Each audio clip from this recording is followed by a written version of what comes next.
So it's Elvis week here on Vloguum, and there's some stuff to say about the guy from me.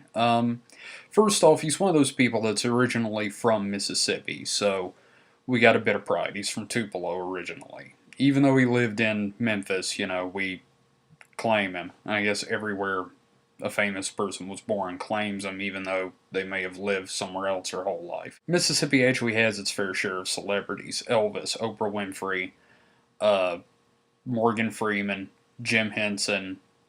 Tons of people come from Mississippi. They just don't stay. Except for Morgan Freeman. He's still got a place somewhere here in Mississippi. He runs a juke joint and all that fun stuff. I digress. So I feel really sorry for Elvis. And I don't have a hate for him. I don't really love him, but I feel really sorry for him because this was a guy who surrounded himself with hangers-on and sycophants, and eventually it ended up killing him. He died from health problems and drug-related problems on the toilet, so that's not a way anybody wants to go. And he could have been so much more if he hadn't been, stuck with a colonel as a manager, a guy who couldn't leave the country for legal reasons. Elvis could have toured Europe or Japan or somewhere, but no, he had to stick around here. And the drugs addled his brain, and my favorite story about Elvis, though, involves his drug use. According to one of the Memphis Mafia, they were sitting around shooting pool, I believe. Correct me if anybody else knows this story and I'm getting any of it wrong, but the general gist of it was they were shooting pool one night, and there were these, what looked like pills on the side of the pool table, and the king's like, "Hey man, what are these?" Grabs them, downs them.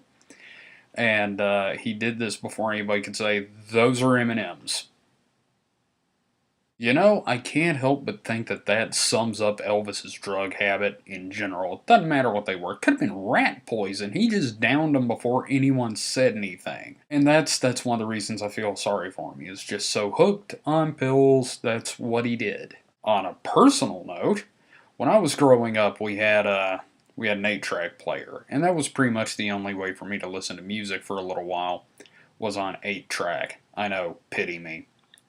Well, I only had a few choices of stuff to listen to. It was either really bad country music, Sean Cassidy, or Elvis Presley. Needless to say, I ended up listening to a lot of Elvis, and I used to sing along until I realized other people could hear me. I kind of grew up with Elvis there for a while, and it was kind of neat. I developed an appreciation for some of his stuff. Nowadays, I don't much care for listening to it, and I definitely don't watch his freaking movies. Well, that about wraps it up for me today. I will see you guys next week. Let us know here on Vloguum what you think of all the videos, and if you have any topics you'd like us to cover, or thoughts you'd like us to share with the rest of the world, just leave a note below whatever video you happen to be watching. So subscribe to the channel, check out everyone else's stuff, and I will see you guys next week.